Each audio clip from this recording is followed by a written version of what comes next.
Hello everyone, welcome to Everyday Essential series of Shantha Lakshmi IAS Academy, where we are going to discuss the essential topics from the Hindu and the Indian Express.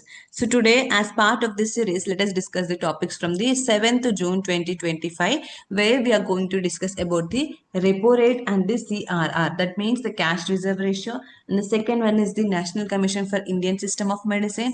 And the third one is the BBA initiative. And fourth one, that is a map a country series. We are going to map or look into the details of this Canada country. So starting with the first topic, that is repo rate and the CRR. So why we are discussing this? The Monetary Policy Committee of RBI reduced this repo rate by a basis points of 50 basis points. That means up to 5.50%. And this reduction is the third consecutive term since February 2025.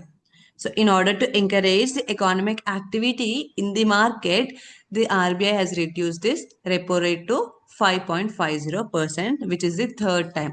And along with reducing the repo rate, the RBI also reduced the CRR, that is the cash reserve ratio, by 100 points to 3%. Now the cash reserve ratio is the 3%. So let us see what are this repo rate and the cash reserve ratio. So what do you mean by this repo rate? Here, see, it is RBI and commercial banks. Here, the repo rate means the RBI charges interest from the commercial banks. RBI lends money to the commercial banks and charges the interest. So that percent here, how much percent that RBI is charging from these commercial banks as the interest rate for this loan, that is termed as the repo rate. And there is also this concept called reverse repo rate. Now what is this reverse repo rate? Here the repo rate is reverse. It means here the commercial banks also gives the excess money by lending it to RBI. This is the money. This is the interest rate here. How the RBI lends the money to the commercial banks also places their excess money in the RBI. Now, RBI pays interest to these commercial banks. That is known as the reverse repo rate, RRR. The RBI charging interest rate from the commercial banks is known as the repo rate, and the RBI paying interest rate to the commercial banks is known as the reverse repo rate. Now, what is the impact of this reduction in this reverse repo rate? No, sorry, repo rate. Sir, the Monetary Policy Committee of the RBI generally reduces the repo rate to encourage economic activity in the market. How reduction in the repo rate increases the economic activity? See, here the interest rates are low. Repo rate is low. That means the commercial banks will take loans more. And also the commercial banks will also charge less interest rates to their customers, so that the businessman or the investors will also incentivize to take new loans for this investment. So investments are encouraged.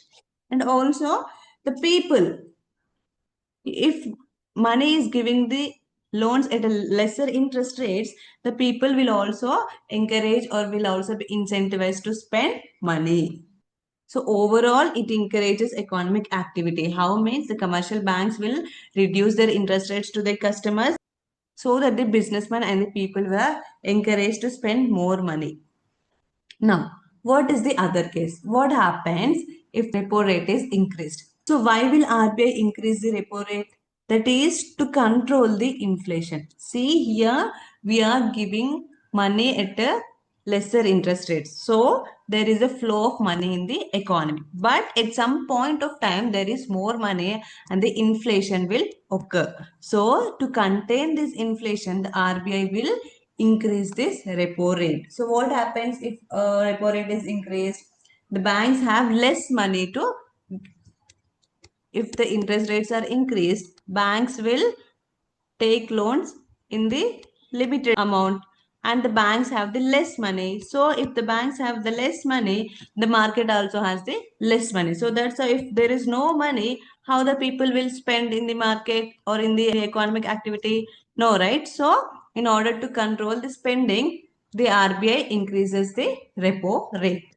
So these are the impacts of reduction and the increase in the amount of the repo rate. Now, what is the CRR, cash reserve ratio? It is the percentage of the NDTL, that is the net demand and time liabilities, that is required to be maintained in the liquid cash. Remember, the CRR has to be maintained in the liquid cash with RBI. So here the commercial banks will maintain some amount of liquid cash with RBI. That is known as the, what is that percentage of liquid cash they are maintaining with the RBI is known as this cash reserve ratio, CRR. And here there are other monetary instruments like SLR, bank rate, marginal standing facility, and OMOs. These you have to learn by yourself. Whenever you come across any this monetary policy instruments like repo rate, reverse repo rate, or any CRR or the bank rate, at the same time, then and then itself only you can go through these topics of the other monetary policy instrument also, so that your preparation will be effective and integrated with your static and the current portion. Now moving to our second topic, that is the National Commission for Indian System of Medicine. So why we are discussing this? See, there is this commission called National Commission for Indian System of Medicine, and the central government has appointed Vaidya Jayanti Yeshwant as the chairperson of this commission. Now, some members appeal to the Chief Justice of Delhi by challenging the appointment of this person as the chairperson of commission. And according to those petitions, the Delhi High Court has set aside the appointment of the chairperson of National Commission for Indian System of Medicine, holding him ineligible for office. Now, so there are some conditions for a member to become a chairperson of this National Commission for Indian System of Medicine. Those conditions are, the person should have a PG degree, postgraduate degree from a reputed university, and having the experience of not less than 20 years in this Indian system of medicine.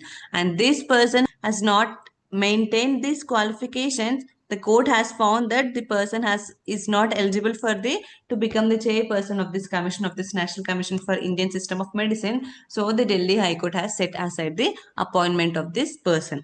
So that's why we are discussing about National Commission for Indian System of Medicine. So what is this National Commission for Indian System of Medicine? It is a statutory body created under the National Commission for Indian System of Medicine Act 2020. This act was created by repealing the Indian Medicine Central Council Act. By repealing the Indian Medicine Central Council Act, a central government in the year 2020 has launched this National Commission for Indian System of Medicine Act, and through this act, this body, National Commission for Indian System of Medicine, was enacted in the year 2021 as a statutory and regulatory body. And it also repealed the Central Council of Indian Medicine through this act. Now, this National Commission for Indian System of Medicine comes under the Ministry of Ayush, and it has a composition of 29 members. We'll see what are the objectives of this National Commission for Indian System of Medicine. It is a regulatory body. That means it provides some quality education in the institutions which are providing this Indian system of medicine. Those are Ayurveda, Unani, Siddha, and Sova Rigpa.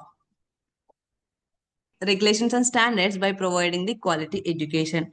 It also promotes the professional availability by ensuring adequate and high quality medical professionals also. It ensures professional availability. And the third objective is that it also promotes the equitable healthcare by promoting universal healthcare access within a community health perspective. It also sets the ethical standards for enforcing high ethical standards in all the Ayurvedic, Unani, Siddha, and Sova Rigpa medical services. It also maintains a national register, providing a comprehensive national register for the medical professionals. It also objectively assess the rating of the medical institutions, thereby promoting the transparency in the medical institutions in terms of this Indian system of medicine. It also has the grievance redressal mechanism by establishing an effective mechanism for addressing grievances related to this Indian system of medicine. And it also promotes research and innovation by encouraging medical professionals to contribute in the research. So overall, what are its objectives? It provides the quality education and the professional availability, and it aims to promote the equitable health care. It also enables transparent assessment in the rating of the medical institutions. It carries the National Register of the Medical Professionals of Indian System of Medicine. It also sets the ethical standards for the Indian System of Medicine services. It also addresses the grievances regarding to this Indian System of Medicine and research and innovation also. And this body also has National Commission for Indian System of Medicine also has 4 autonomous boards. Those are Board of Ayurveda, which focus on traditional Ayurvedic practices and standards. And the second board is the Board of Unani, Siddha and the Sova Rigpa, which oversees practices from Unani, Siddha, and Sova Rigpa traditions. And the third board is the Board of Ethics and Registration. This ensures the ethical standards and registration for practitioners. And the fourth is the Medical Assessment and Rating Board. This assesses and rates medical practices within the Indian system of medicine. So there are 4 autonomous boards under this National Commission for Indian System of Medicine. Now moving to a third topic, that is BBA initiative. That means Bharatiya Bhasha Anubhag, or the Indian languages section. So why we are discussing this? Union Home Minister Amit Shah has launched this section, Bharatiya Bhasha Anubhag, or the Indian languages section, to provide an organized platform for all Indian languages to move towards freeing the administration from the influence of the foreign languages. We'll see how this portal will free the administration from the influence of the foreign languages. So before going into the what is this portal and what is its purpose, let us go to the background. That is Official Languages Rules 1976 divides the states into 3 categories A, B, C, A, B and C, where it provided the communication between the center and the states. In which language the communication should be in between the center and the states. And as part of this C category states, those are southern Indian states like Kerala, Karnataka, and Tamil Nadu, and other South Indian states are included in this C category states. And in this states that the communication between the states and the center should be in English only. And because of this, there is some ineffectiveness, or these states have felt that there is some disregard to their mother tongue. So that's why this problem will be eradicated through this Bharatiya Bhasha Anubhag portal. And for the implementation or the further development of this project or this portal, Union budget in 2024 to 2025 allotted 56 crore rupees for the development of this BBA portal or the Indian languages section. And where is this section located? It is located in the Department of Official Languages. And what is the purpose of this portal? That is, it facilitates the translation of various languages into Hindi and other vice versa also. So, thereby reducing the influence of this foreign language, that is the English.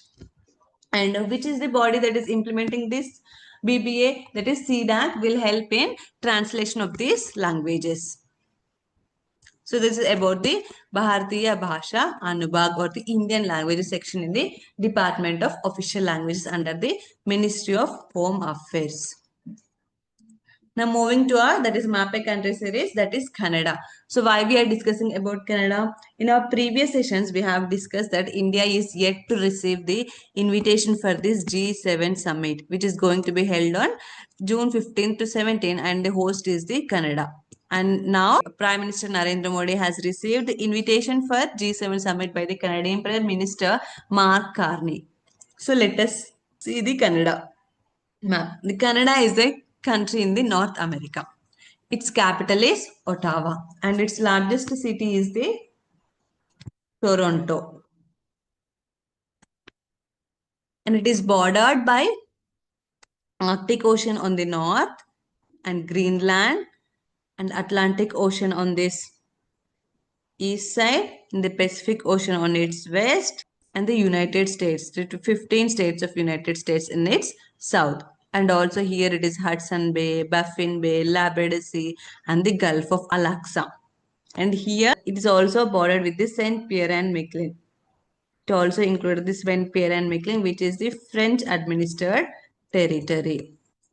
And this Canada has the world's longest coastline.